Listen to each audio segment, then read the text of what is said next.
Baik, kali ini kita bahas tentang bertaubat, mandi taubat, dan zikir taubat. Bertaubat itu artinya kita kembali ke jalan ilahi, jalan yang benar, jalan yang diridhoi oleh Allah Subhanahu wa Ta'ala. Dan kenapa sih kita harus bertaubat? Kenapa juga kita harus mandi taubat, harus zikir taubat, serta apa hikmah dan manfaat dari bertaubat, mandi taubat, dan zikir taubat? Bertaubat adalah step pertama para pengamal spiritual ilmu Thoriqoh sebelum naik ke step berikutnya. Bertaubat itu dicintai oleh Allah Subhanahu wa Ta'ala, sebagaimana firman Allah Subhanahu wa Ta'ala yang berbunyi, Innallaha yuhibbut tawabina wa yuhibbul mutatahhirin. Bertaubat dan mandi taubat itu untuk membersihkan energi negatif serta kotoran-kotoran sampah pada ruhani kita. Bertaubat dan mandi taubat itu akan membentuk jiwa seseorang akan terlihat lebih indah, lebih sejuk dari sebelum-sebelumnya. Bertaubat itu akan membuat jiwa seseorang itu akan menjadi lebih sehat dan kuat. Bertaubat itu tradisi para aulia, sehingga orang yang sering bertaubat, sering mandi taubat diiringi zikir taubatnya, maka ia mengikuti laku lampah para wali. Bertaubat itu menghapus dari dosa-dosa, yang mana dosa itu adalah penghalang terhadap segala hajat kita. Insya Allah, jika kita sering bertaubat, maka hajat-hajat kita akan terlaksana. Bertaubat itu untuk menguatkan menambah daya power ruhani kita, pembentengan diri kita sehingga orang yang gemar bertaubat tidak mudah kena santet, sihir, dan sebangsanya, makanya dijalankannya pun dini hari di atas jam 12 malam. Bertaubat itu akan seperti bayi yang suci dan disukai banyak orang, maka secara otomatis orang yang sering bertaubat, sering mandi taubat dan zikir taubat akan banyak dicintai. Bertaubat dan mandi taubat akan membentuk karakter, kepribadian, attitude seseorang semakin baik, semakin bijak, dan semakin berakhlak. Dan masih banyak lagi hikmah serta manfaat dari amaliyah mandi taubat serta zikir taubat. Ini yang diajarkan oleh Sang Maha Guru Mulia Mursyiduna wa Murabi Ruhina Syaikhona. Silahkan amalkan dan rasakan dahsyatnya energi mandi taubat dan zikir taubat ini. Dosa-dosa yang belum ditebus dengan taubat mencegah seseorang dari memahami rahasia-rahasia yang halus-halus. Orang yang membersihkan hati tanpa adanya taubat itu umpama orang yang menggosok cermin, tapi tak mau menghilangkan kerak yang kemarin.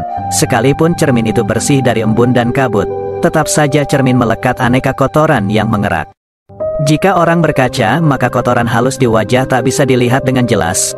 Jangankan komedo, jerawat pun tak bisa dilihat dengan jelas.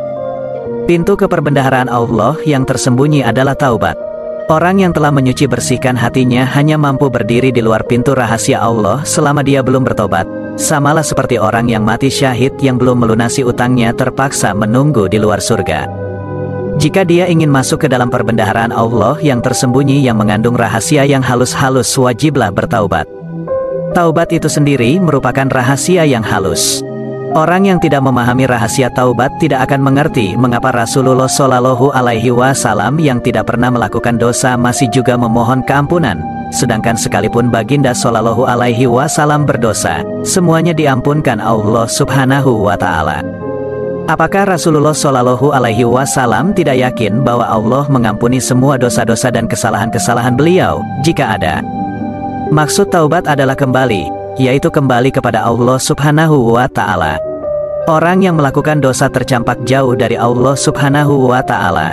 Meskipun orang ini sudah berhenti melakukan dosa, malah dia sudah melakukan amal ibadah dengan banyaknya, namun tanpa taubat dia tetap tinggal berjauhan dari Allah Subhanahu wa Ta'ala. Dia telah masuk ke dalam golongan hamba yang melakukan amal soleh, tetapi yang berjauhan, bukan dekat dengan Allah Subhanahu wa Ta'ala. Taubat yang lebih halus adalah pengayatan kalimat, tidak daya dan upaya melainkan anugerah Allah Subhanahu wa Ta'ala. Kami datang dari Allah dan kepada Allah kami kembali. Segala sesuatu datangnya dari Allah Subhanahu wa Ta'ala, baik persyaratan maupun perbuatan kita. Sumber yang mendatangkan segala sesuatu adalah uluhiyah, Tuhan, dan yang menerimanya adalah ubudiyah, hamba. Apa saja yang dari uluhiyah adalah sempurna, dan apa saja yang terbit dari ubudiyah adalah tidak sempurna. Uluhiyah memasok kesempurnaan, tetapi ubudiyah tidak dapat melaksanakan kesempurnaan itu. Jadi, ubudiyah berkewajiban mengembalikan kesempurnaan itu kepada uluhiyah dengan memohon ampunan dan bertaubat sebagai menampung cacat. Segala urusan dikembalikan kepada Allah Subhanahu wa Ta'ala. Semakin tinggi makrifat seseorang hamba, semakin kuat ubudiyahnya dan semakin sering dia memohon keampunan dari Allah Subhanahu wa Ta'ala, mengembalikan setiap urusan kepada Allah Subhanahu wa Ta'ala, sumber datangnya segala urusan. Laku dosa bagi orang yang bertaubat itu adalah rahmat atau wujud kasih sayang Allah, sampai Allah melepaskan kita berbuat salah, agar saat kita bertaubat itu ada yang ditangisi, sebagaimana Nabi Adam alaihi salam menangis bertahun-tahun sampai ratusan tahun karena memakan buah huldi, sampai tangisannya, tetes air matanya, menjadi aliran sungai, dan hanya tangisan orang yang bertaubat itu yang bisa memadamkan api neraka. Dan tubuh yang terkena air mata orang yang bertaubat itu dijamin Nabi Shallallahu Alaihi Wasallam tak tersentuh api neraka. Betapa besar kasih sayang Allah, menjadikan kita sebagai kekasihnya dari kita orang yang durhaka melakukan dosa. Menjadi orang yang dicintainya dari sebab dosa kita, lalu kita bertaubat. Bertaubatlah selalu kepada Allah, jangan menunggu kamu merasa berdosa, tapi gunakan taubat itu untuk mendekatkan diri pada Allah, karena Allah cinta orang-orang yang bertaubat dan cinta kepada orang-orang yang membersihkan diri. Dan taubat adalah cara yang digunakan para kekasih-kekasih Allah untuk mendekatkan diri pada Allah, untuk mendapatkan cintanya Allah, sehingga para wali-wali itu menjadi wali-wali utama, dan Allah melindungi dengan sihirnya. Kemudian para wali itu memperoleh kedudukan sirullah, atau rahasianya Allah, yang kedudukannya di atas para wali kutub. Nabi Muhammad Shallallahu Alaihi Wasallam bersabda, "Man lam yazuk lam yarif," yang tidak mengalami tak akan memahami. Maka, amalkan, alami, dan kamu akan paham. Jangan banyak bertanya, karena itu akan menambah kebingunganmu, dan akan bertumpuk kebingungan demi kebingungan karena kamu belum pernah mengalami. Untuk bertaubat seseorang tak harus menunggu merasa berdosa, dan menunggu diri melakukan dosa dahulu.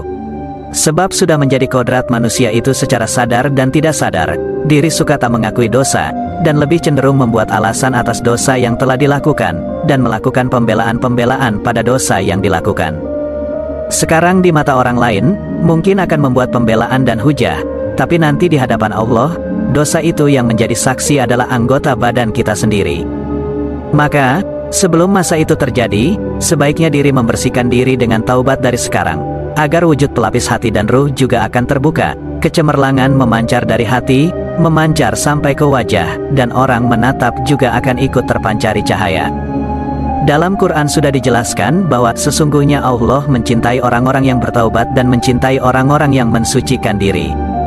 Maka jika ingin dicintai Allah, ingin jadi kekasih Allah, dalilnya jelas. Gamblang, Allah itu mencintai orang yang bertaubat.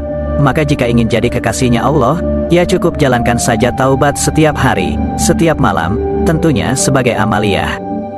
Jadi, biasakan taubat setiap malam, sebab Allah itu cinta orang yang bertaubat. Nah, itulah nasihat kali ini. Semoga bermanfaat.